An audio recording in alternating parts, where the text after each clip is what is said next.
Welcome to Breaking Beauty Podcast, Lord Gavin McLeod Valentine. And it's so great to see you and meet you in person. And of course, we absolutely need to know the origin of your name.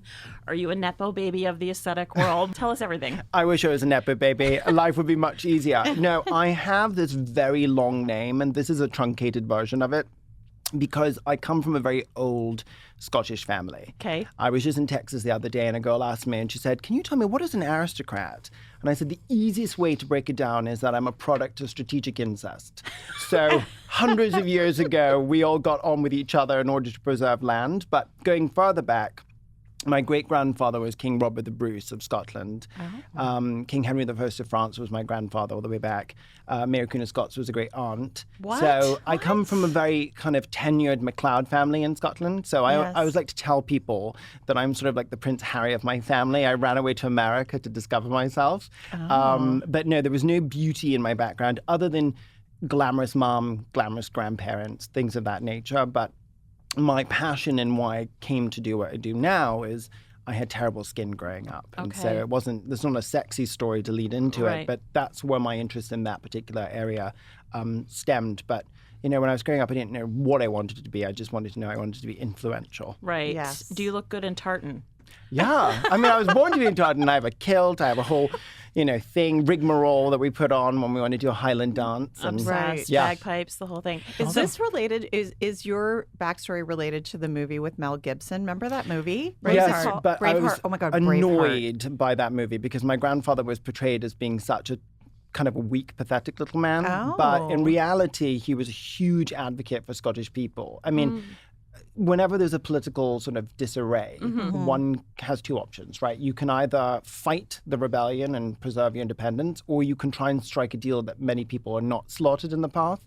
And so King Robert, he was very much about preserving the integrity of Scotland at minimal cost to lives. And that was in direct opposition of what William Wallace wanted, where he wanted to be the freedom fighter and just destroy all English people. Right.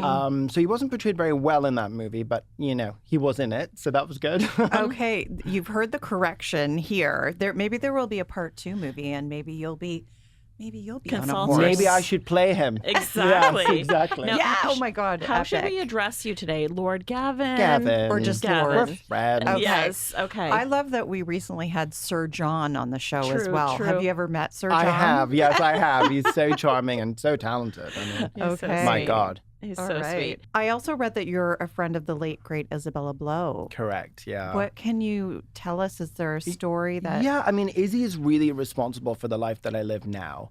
Like I said, I grew up in a very expected life. I was go to, university, probably become a lawyer, doctor, accountant, something of that nature. And I was quite swotty, so I went through English and Scottish literature very quickly, got my bachelor's, and then I moved down to intern with her at Elle Magazine. And she was a friend of a friend and was just the most extraordinary person. She had this ability of understanding when people were on course and off course. And what she said to me in her very, dynamic way, she said, one night we were working very late, and she said, Gavin, I've been thinking, okay, you need to go to America because everybody hates you here. And I said, what do you mean everybody hates me? Oh, everyone just hates you, hates you, darling. I said, why do they hate you? And why they hate me? And she goes, well, think about it. You're just another annoying toff working in publishing. You need to go to America and become Wedgwood. And I said, what does that mean? And she said, well, think about it. In this country, it's, Fergie. In America, it's the Duchess of York. Go and do that. And so I said, well, how do I do that? And she goes, you have to go to college. And I said, I just left university. I didn't really want to go back. And she goes, well, think about it. A few weeks went by, 9 o'clock at night. She says to me, oh, by the way, you have an audition tomorrow for drama school. I do.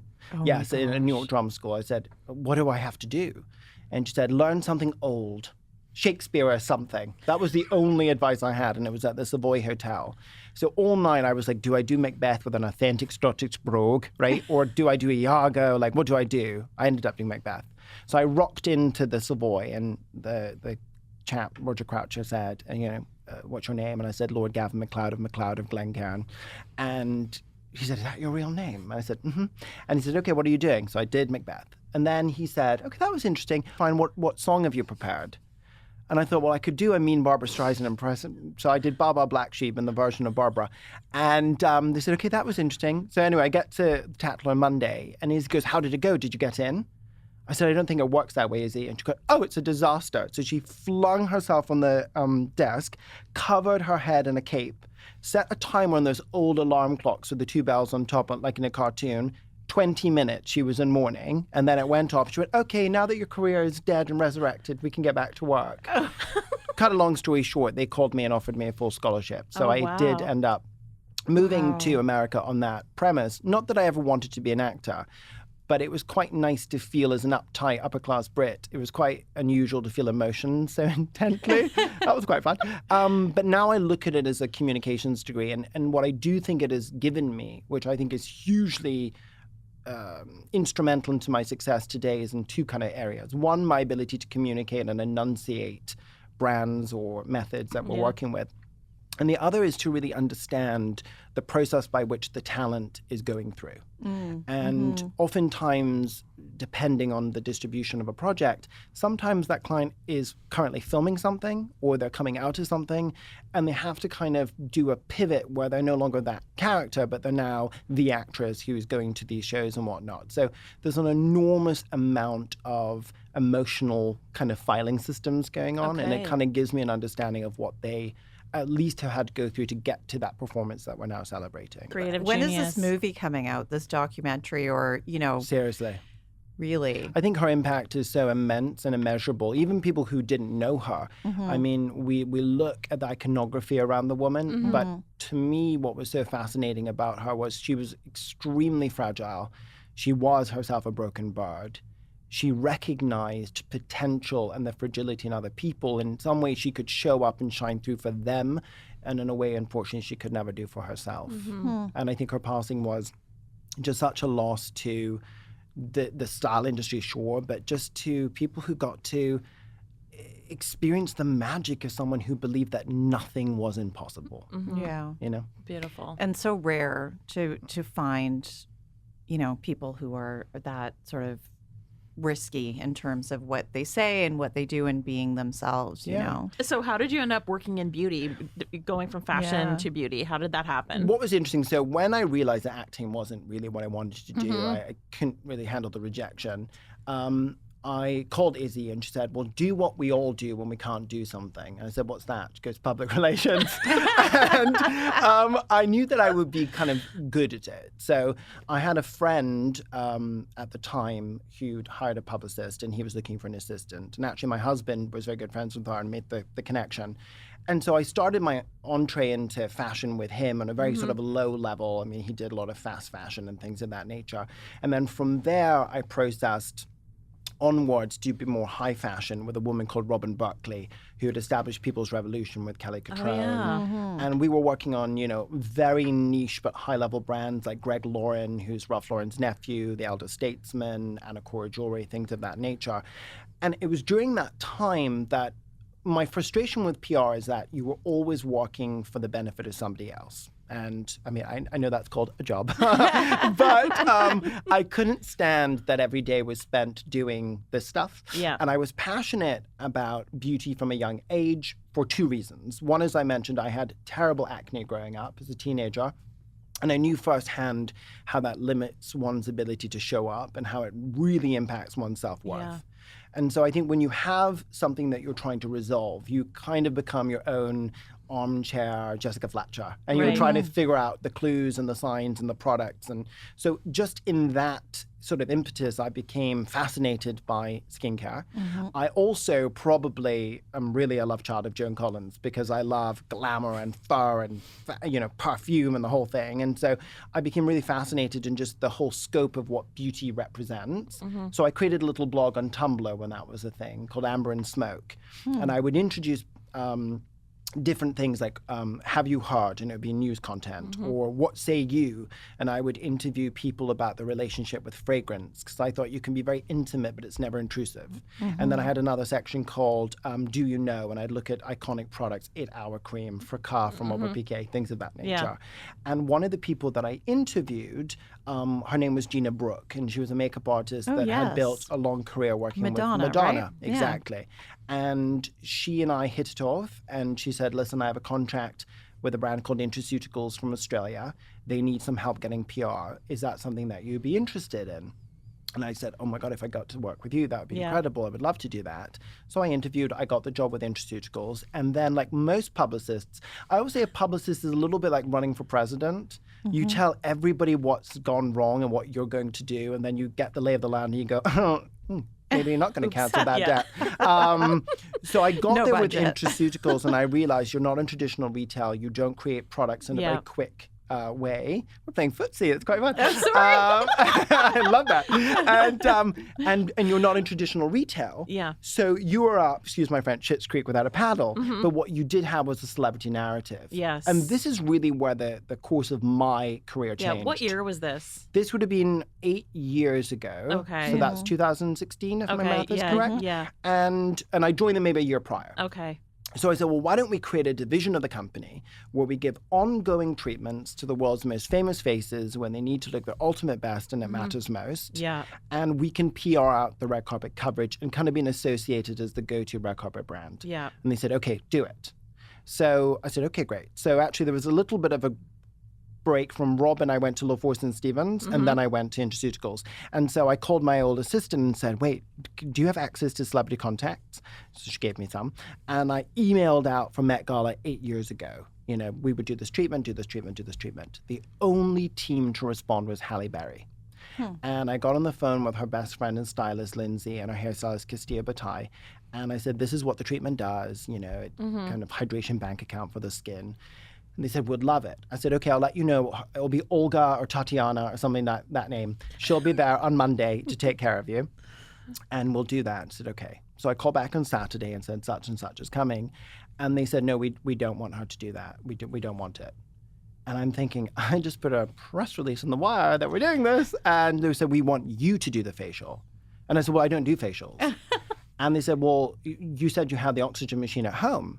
And I said, well, I haven't because I'm a narcissist, not a facialist. And they said, figure it out. And they put the phone down. And so I practiced 2 days in a row, just doing the ch-ch-ch on everybody that would come through my New York apartment. So this is like a handheld wand. I've had this treatment, I think. Exactly. And it's like blasting air in your skin. Yeah, so it's a concentrator. Yeah. And then it has an applicator, like a little sort of airbrush gun. Yes. With a flat nib on the end. Yeah. And you put the serum in it. And their serum was pretty much hyaluronic acid based before that became a buzzword that everybody said. Yeah. And it sort of just imbues the skin with a sense of resiliency. But also I like to think about it, you're opening up a hydration bank account. So you're creating a reservoir of hydration. Yeah. And so I practiced as much as I could, got to her apartment. She came down the staircase from a long flight. And the first thing she said to me was, oh, thank God you're here. I need an expert. How long have you been doing this? And I'm thinking, is this a setup? So I thought, I have no choice but to answer correctly. And I said, longer than I can believe. And as most people would love to say who maybe don't have my persuasion, I led Halle into the bedroom and threw her on the bed.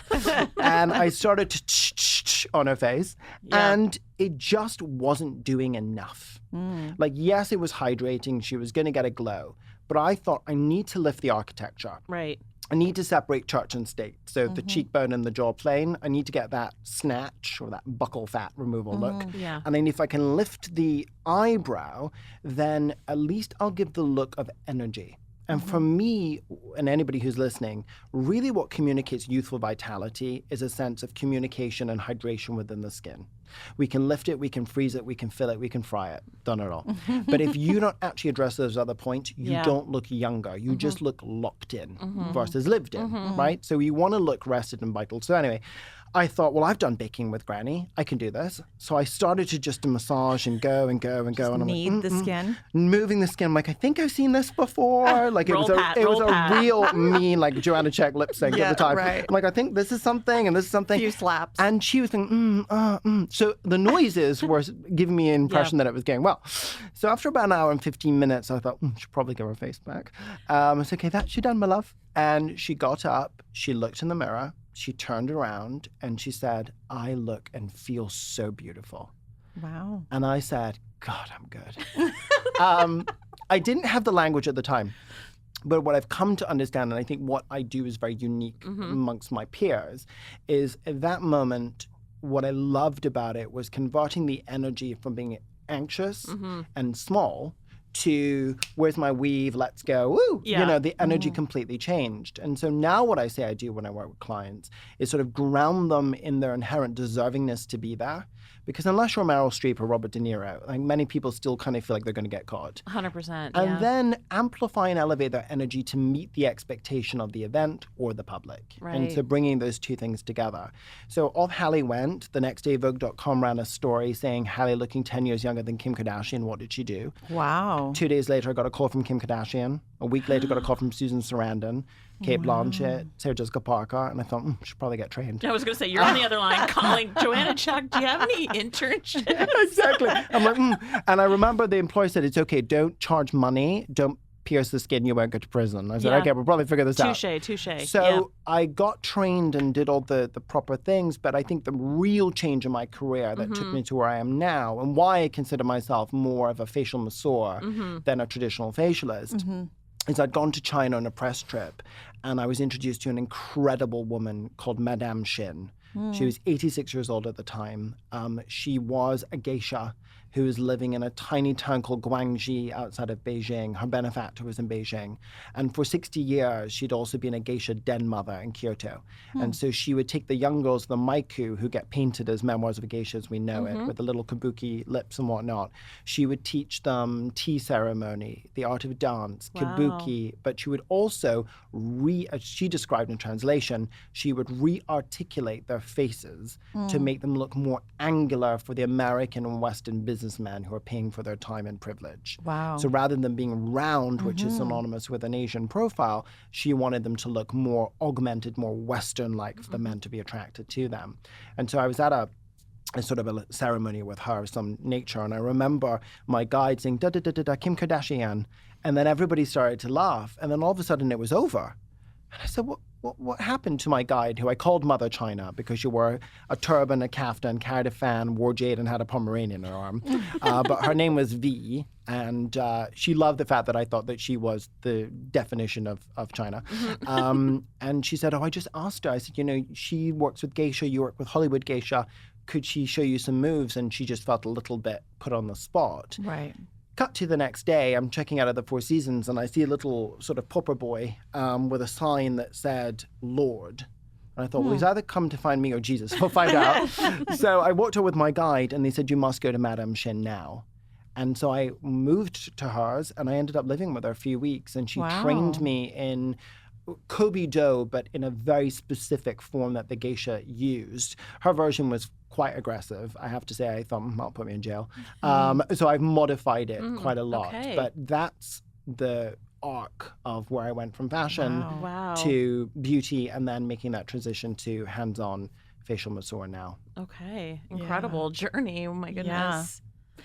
And I read that you also consider yourself more about red carpet prep as opposed to like a skin maintenance type of an esthetician. So tell us about that. Yeah, I think it's very interesting. Probably because myself, I've never really gone to estheticians or facialists for my own sort of issues or concerns. I've always gone to dermatologists.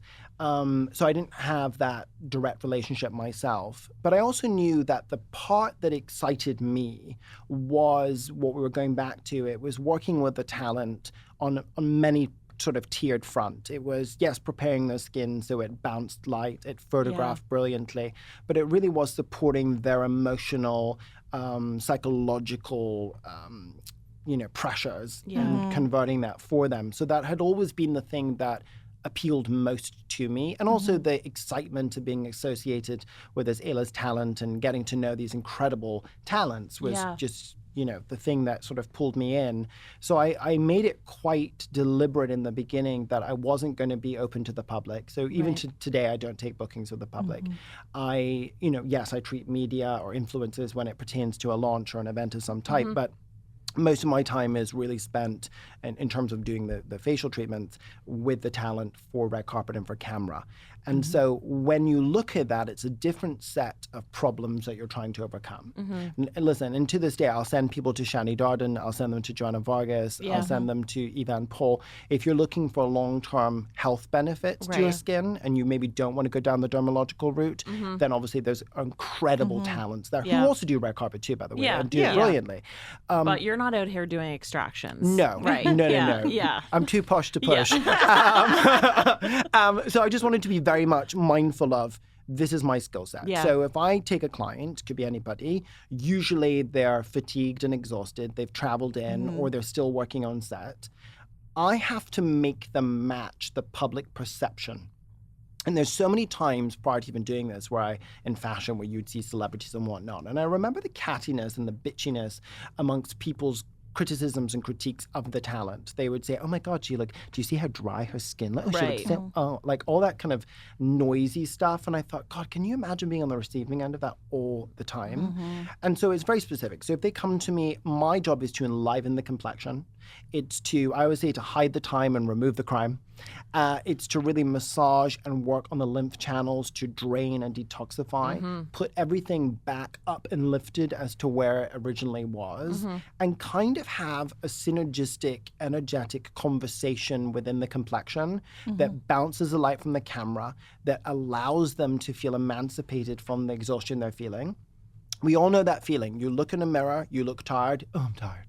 You look in the mirror, your Botox kicked in, you're like, oh, I feel good. You suddenly have a different gust of wind beneath your wings. And so I like to think of myself as a gust of wind amongst their wings. So it's a very, it's very niche, it's very specific, but it's really about making them look their ultimate best in that particular situation. And also, a lot of my friends and collaborators are the most genius makeup artists. But one knows in order to have makeup, and I remember my darling friend Jamie Greenberg was on here talking about how makeup doesn't last all day, right? Yeah. And so the only way you can make it last is with a primer and a hella powder. So oftentimes I'll overdose the hydration and the glow, knowing that there's going to be a conversation amongst the maquillage. And so everything settles into this imbued brilliance once they get to the carpet. So it's sort of mathematical in a certain way, but that's how I tend to work with a client. Interesting. And it's kind of like, I've read that you do almost like a meditation, or you're kind of like part therapist when you're working on them. I finish every session with a guided meditation. Okay. And I think that's really important, because if I've taken as my responsibility to kind of arm them and ground them and get them ready for what's to come, I'm usually the last person that sees them in a moment of calm.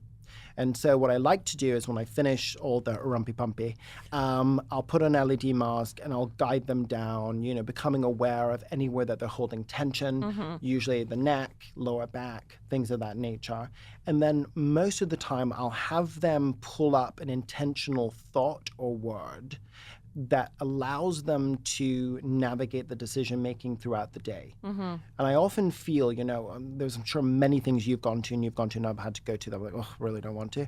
But if I reframe, I already predetermine how I wish to feel in a situation, it changes the outcome of my experience. And so that's what I want to do with them, particularly if it's a high-pressure event, it's the Met Gala, it's the Oscars, something like that, or they're just tired from all of it. Let's reframe it. Let's find that intentional thought. Let's ground you in this sort of balanced energy, so there's flow. And then let's get you ready so that when you finish with me and you go into hair and makeup, which in and of itself is the beginning of the event. That energy is amplified, the music is pumping. They're already in some ways at the event in their mind, right? So if I can get them ready and make sure that they are balanced, and then they also have that intentional action that they'll take. And why do we do that? Because as soon as you get out of your car and set foot on the carpet, you are in the process by which your boundaries will be ignored. You will be forced to say yes. And unless you are really solid in yourself and you've already done some pre-meditative work, it's easier to give away what really you need to say for yourself. So by doing that, people become more in control of their experience. Very cool. Do people cry in the meditation? I would say 99% do. Yeah. I'm sure. I think there's just a lot of pressure. And I think that's one thing for everybody listening that I always like to kind of make aware. I think people are more aware of it now, but it looks so glamorous, and the dresses look so gorgeous. They're uncomfortable. There's hours of preparation. There's fittings throughout the week. There's makeup on, makeup off, makeup on, makeup off. There's, you're getting up at 6 o'clock in the morning every time. You're going to bed at 1 o'clock at night. There's never really a time for these talents to get the rest that they need to look impossibly perfect. And there's so many events which aren't photographed. Like if you're in a campaign, right now I'm working with Emily Blunt and Lily Gladstone throughout award season, there's coffees and cocktails and screenings and meet and greets and all these things that don't get the publicity, but it's packed in this really short period of time. So when I do work with a client, a lot of it is just fatigue and exhaustion. They're not able to say to the publicist, I don't want to do that, all of that kind of stuff. So you get them to the point where they can have the release with you, and that kind of removes that so they can move a forward. reset. Yeah, Yeah. that's so nice. I agree. That's Exactly. it took me it was part of my maturity, journey, I'm going to say, realizing how great tears are. I used to always try not to cry because if you're tough and you're in control of your life, you don't cry. That's what you think in your 20s. And then in my 30s, I was like, oh no, crying is good. That's the release that lets me then move on. You should hang out with my husband. He's a hypnotherapist and a life coach. He calls himself a belief system enhancer and sort of a mindset coach. But when he was going through his own catharsis and kind of looking at trauma from childhood and things like that, he was crying and crying and crying about it. And he said, listen, if I'm going to cry, let's make it productive. And there is something about having a jolly good cry. Definitely. It's a visceral, physical release. And I think so many of us are in denial of just how challenging life can be. The pressures, we might have the best careers in the world, right? And one is always made to feel like you shouldn't complain. But there are stresses and pressures and lack of sleep and travel and all of it and all of it and all of it. Not to mention the mind bleep that we went through with COVID that I don't think collectively none of us have really gone like, whoa. Yeah, we did that. agree. We did that. So any opportunity to cry and get something out is the best. And the best thing, if you can work out and cry at the same time, even better. So the Met Gala, what would one expect if they're getting treated by you? What's the typical protocol? So with me, I have a very specific process. I always go directly to client. And so what I'll do is I'll start off with a double cleanse. I'll always begin with a cleansing balm. For me, that gives me the perfect playtime to bring the awareness and awakening of massage to the skin. The cleansing step for me is so vital because what you want to do is increase the blood flow. People get worried about going red. Having an allergic reaction is very different from bringing blood flow. And I always say to clients, listen, if you don't go red, you might be dead. We want to go a little bit flush, and that helps to expeditiously put the skincare to much more immediate use. So I start with the cleansing balm from Augustinus Bader is my favorite, to kind of really waken up the high points. I do a lot of massage along the jawline, really opening up those lymph channels, those portals to get rid of the trash, and then start to work on the planes and get them used to hands-on physical touch. For so long, facials have been so heavily machine-driven, whether it's a hydrofacial or radiofrequency, what have you, that there hasn't been a huge element of human connection. And what I found after COVID, everyone's dying to be felt up. True. So I start with that. Then I go into more of a lactic acid cleanser, kind of move any debris that's on the skin. From this point, I then take a face oil and I go into the first pass of a very rigorous, intentional fascia facial massage.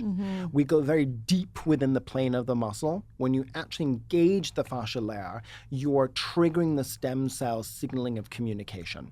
Okay? So what that does is it alerts the collagens and the fibroblasts and the elastins. It pulls them into sort of the talking conversation. When you go to a doctor and they hit you on the knee to see if you've got reflexes, it tenses and tightens. It's the same principle with the bands of the muscular structure on the skin. You're pulling it tight at the same time. You're also working on the lymph channels by really expunging and moving everything along. So I start with a lot of movement along the jawline. I then move up under the cheeks, a lot of tapotement, flip, flip, flip, flip, a lot of squeezing and a lot of slapping. I love that. And then a lot of kneading with my knuckles and my heels and my hands from under the eye, under the cheek up to the temple, and then over the eyebrows. That portion will last about 10 minutes of just constant, rigorous momentum and movement of the skin. From there, I go into an algae sheet mask that Augustinus Bader produced for the professional category only. So any of our spa partners or even our own standalone clinics. We have one in New York above the Webster, and we have one in London. So I put that on, and then I activate that dry sheet mask, usually with a cotton pad and a bowl, with a serum that Professor Bader created, which is rich in hyaluronic acid, squalane, glycerin, pomegranate seed extract, vitamins A, C, and E, aloe vera, and green tea. So it's a big dose. It's almost like if a traditional serum opens a savings account in the skin, this is a trust fund, okay? So we're really getting any redness, any hostility of the skin sensitivity. We pull that down. And then that will stay on for about 10 minutes. And on top of that, I'll use two things. I'll use a cryo stick that I love, particularly from Angela Callia, my favorite. Oh, yeah. I keep them in ice. I roll them on it, and I work a lot from tear duct under the cheek to really get that part defined and pull the cinch under the jaw. So you're having the contrast there. Yeah. So he's pointing to like where you would contour your skin with makeup. Yeah. Exactly. Your cheeks pop. Yeah. Exactly.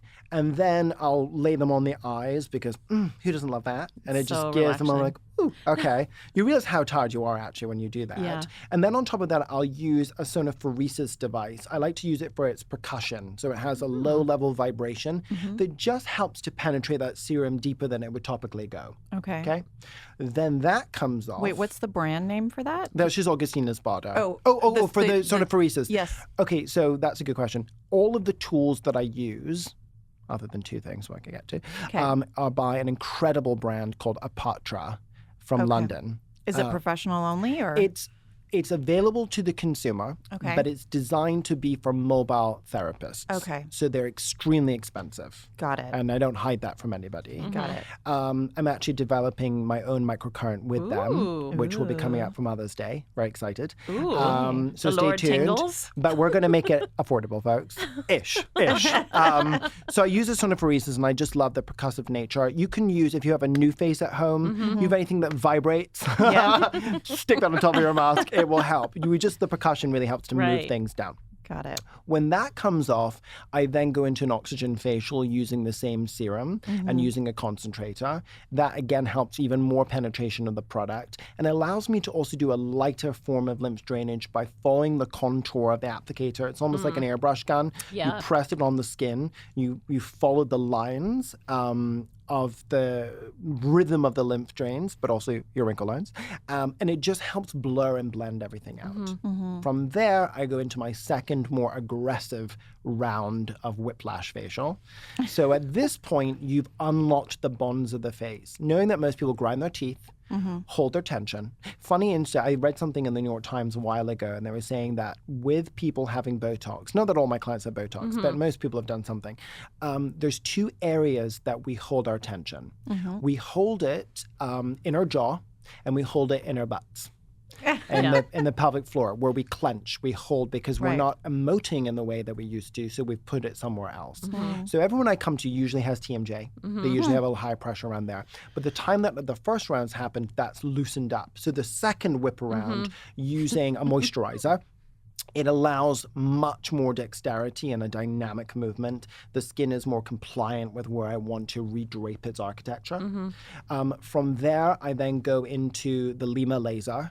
I like to use two because it helps the penetration of the product as well. And this is like a red light. It's a red light, but it's a cold laser. So Got it's it. a little different from LED, but it's great for pigmentation. It's great for fine lines and wrinkles over time. Right. And for those of you listening, any LED, any laser you're using, you're going to have to use it every day, minimum 20 minutes. 12 weeks later, you'll see a result. People need to understand that these things take time. Yes, exactly. But in a treatment, it really just helps the absorption. And it also gives the skin a respite from being whipped around too much. It kind of cools everything down. From there, I go into radiofrequency. I love radiofrequency because it gets to the right temperature to make the collagen fibers malleable. So I can really, at that point, readdress where I want to drape the skin. And it is a case of redraping the skin on a higher architecture point, really carving out the cheeks. We've removed or expelled the congestion. So at this point, there's no puffiness, there's no roundness. Everything is already highlighted. And it's just allowing the mobility of the skin at this point to be held and to rest in that position. So I do that. And then I finish with a micro cupping device called a contour kinetic toning device, which has little sort of baby kisses, but it suctions the skin. And I use that across the cheek plane to do three things: continue the lymph drainage, to increase circulation and blood flow, but also to give a little bit of micro trauma to the cheek plane so it engorges and becomes larger in volume. Right. So the Get that juxtaposition between the cheek and the jaw and the snatch is more overt. And then I finish it with a guided meditation through LED. Either I'll use a dome from a Patra if I can be bothered carrying it. And if I can't, then I usually rely on Omnilux for their LEDs because they're just so mobile and easy to use. Yeah. You can lay it on the skin, pad up the eyes, go kumbaya, Yeah. and off they go. Yeah. So This that's is 60 basically minutes? what I do. Is Well, this long? holy, Yeah, I mean, that is a lot. it's a lot, but it's, one thing I think it sounds like a lot, and everything that I use has a distinct use and need. I don't do anything that's extraneous. Yeah. And it's nothing that overwhelms the skin. Yeah, there's no Right. exfoliation in there, I noticed. No. Yeah. I if I see a client the day before, 2 days prior to the event, depending on their scheduling, then I'll do a little bit of chemical exfoliation. I will do, if need be, some extractions. If you've got a blackhead calling your name, I'll Right. make Yeah. sure it's gone. Yeah. But I try and keep things as gentle as possible. Yeah. Knowing that we don't often touch our skin, move our skin in a certain way. And so you're already bringing something slightly agitative to the client that they might not be used to or Right. accustomed to. Right. And a lot of it, and I think most facialists and therapists would agree, is making sure that the client knows that you're in control, Yeah. trusts what you're doing. And listen, I don't want to throw a curveball on them, and I sure as hell don't want to throw one on me. So I keep things as gentle as possible, Definitely. knowing that the workout, the physical manipulation is already at such a high level that I don't need to throw anything else in the mix that could cause an alarmist response. Yeah, need and to you have- don't want to get shit from the makeup artist either. Yeah. You know what I mean? No, 100%. Whenever I'm collaborating with a client, I'm always cognizant of the makeup artist and the job that they're doing. Yeah. So not only do I think of having two clients, the talent itself is my client, I'm getting them ready, I'm doing what they need, but I'm also preparing the skin for the makeup artist to come.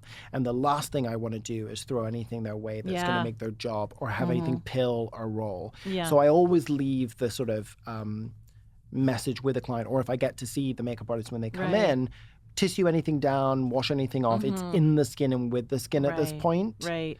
Here's your rich cream. I suggest you use this Yeah. as your primer. Let's go. Have you ever learned any tips from your celebrity clientele that you started doing and kept up in your routine? I would say no.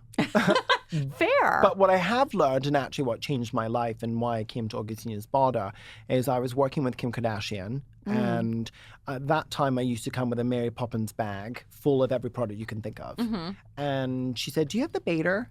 And I said, "What's that?" And I felt so embarrassed that I didn't know. And she said, "Well, it's in the bathroom. Grab it." So I grabbed the rich cream and I used that to seal it. And she gave it to me and she said, "Use this. Don't use anything else. Just use this and see what it does to your skin. It's really kind of incredible." And I was used to sort of living in South Korea in my bathroom every morning and night. Yes. So my Yeah. regime was long. 20 I thought, steps. cleanse my skin and just use this. Are you mad? But I did, and within about the month period of time, I couldn't believe the change that had on my skin. Old acne scarring was very minimized.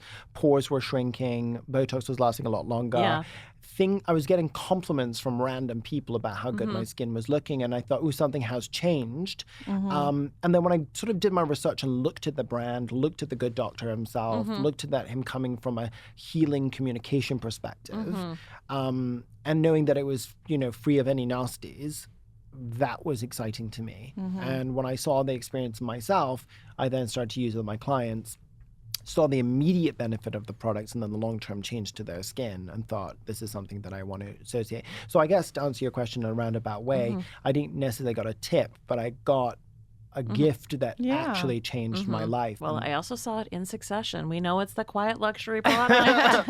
And now I need to ask you conversely, Yeah. what was a tip that you heard from a client that made your jaw drop, but in horror, and you couldn't believe that they were doing it to their face? Like hashtag de-influenced. Oh, I mean, I have to tell you, this whole crazy slugging with Vaseline and Aquaphor, Okay. the amount of people that said, oh my God, my skin is so good. Do you see how good it is? Because I've been doing slugging. I'm like, do you see your milia? Do you see the blackheads? You know, do you see the fact that you look like a boiled egg? I mean, that is something that I was hearing over and over and over Okay, that I was yeah. just like, you're out of your mind. Oh, my daughter told me she saw it on TikTok. I'm like, is that a dermatologist? Yeah. Is that an expert? Yeah. That a facialist? No. So that's something that always takes me by surprise. I'll tell you one thing that I find constant, and I'm always like, whoa, is how many people don't wash their face. Yeah. And I'm a big, big, big believer that you wash your face twice a night. You're going to do your double cleanse. The first pass is just removing the people from your pores. The second is actually getting the runway ready to receive the landing of these products. But I also do believe in washing your face in the morning. Now, it depends to what extent. Interesting. You know, our inertia comes out when we sleep. And who knows? You might have a new lover. Yeah. So you want to wash your face in the morning. It doesn't need to be active. Yeah. But encouraging people to wash their face and the resistance to people doing it, Yeah. it blows my mind. Yeah. Lazy to me, / busy. Cleansing is actually the most critical step of skincare, period. Definitely. Yeah. Are you a micellar fan in the morning, or you need to really use a cleanser? Micellar water, I'm not a fan, period, of that. Why? I just don't think it really cleans the skin at all. I think it's sort of the emancipated version of a wet wipe. Okay. I just don't think it's doing what we need it to do. I think you can use it as a makeup remover, but I would expect a thorough cleanse after that fact. Okay. Also, they're tacky and sticky, and you never know how they're going to collaborate with the other products. So I kind of like the cleanser to be on and off. And then go into it that way. Right. I mean, I understand if people are time starved and they just want to make sure that they get something off, fine. But it's not something that I would recommend as part of your thorough cleansing experience. So we're going to do a little round of rapid fire right now to Ooh. like wrap things up. This has been so fun. I could stay here all afternoon I and know. chat with you. But what's the most useless skincare product in your opinion? This was to be rapid. Useless skincare product. A roller, like a jade roller. Okay. Why? Gouaches are more effective. Okay. But I also find like God gave you tools. They're called your fingers and your hands. Use them. Okay. Yeah. True. Got it. And those are free. What about your go-to SPF and what do you love about it? Okay, actually, so two I love. If I'm looking for coverage, let's say I want to look a little bit like I've been in Saint-Tropez, I'm addicted to CL by my darling friend Nikki DeRoost. Oh, yes. It's an unbelievable product. It has SPF 50, but it also has medium to buildable coverage. Okay. So that's extraordinary. Mineral Okay. SPF?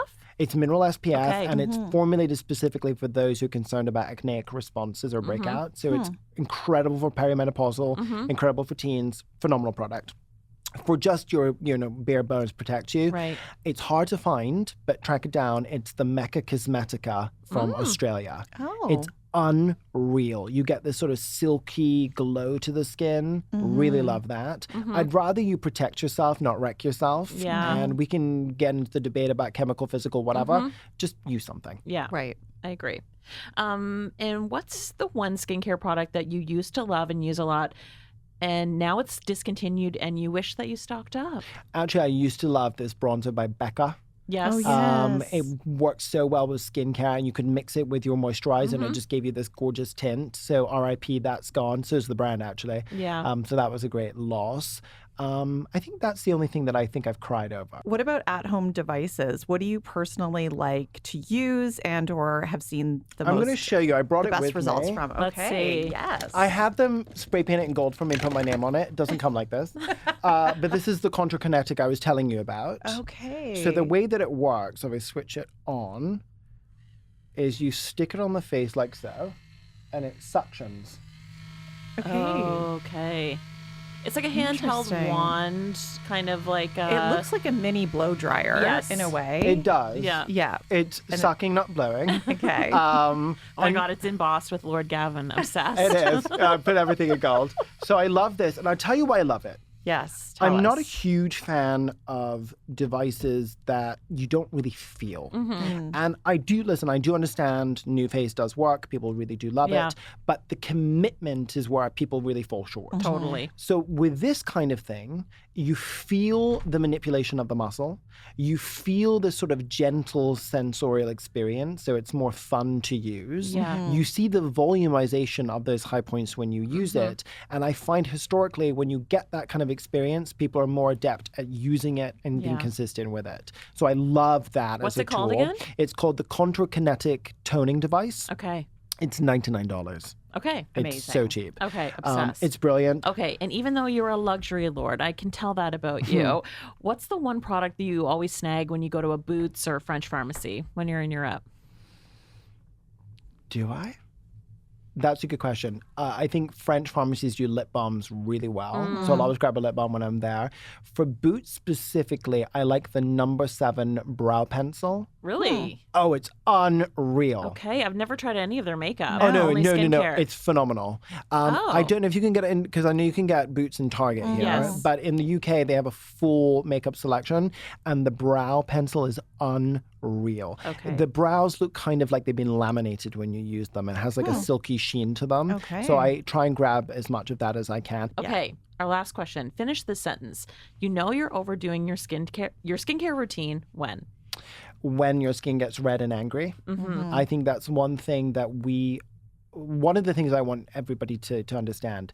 In order to bring change to the skin, you don't have to hurt and damage it. Less is more. I'd rather you be consistent with a baseline that's working well, adding in things here and there as you go. We all do. But keep that consistent. And don't think just because you see it on TikTok and just because it's the coolest new thing that you need to have it in this moment. Okay. Well, thank you, Lord Gavin. You are amazing. This has been so you. much fun. Thank you so much. Thank this has you. been great. I really appreciate it.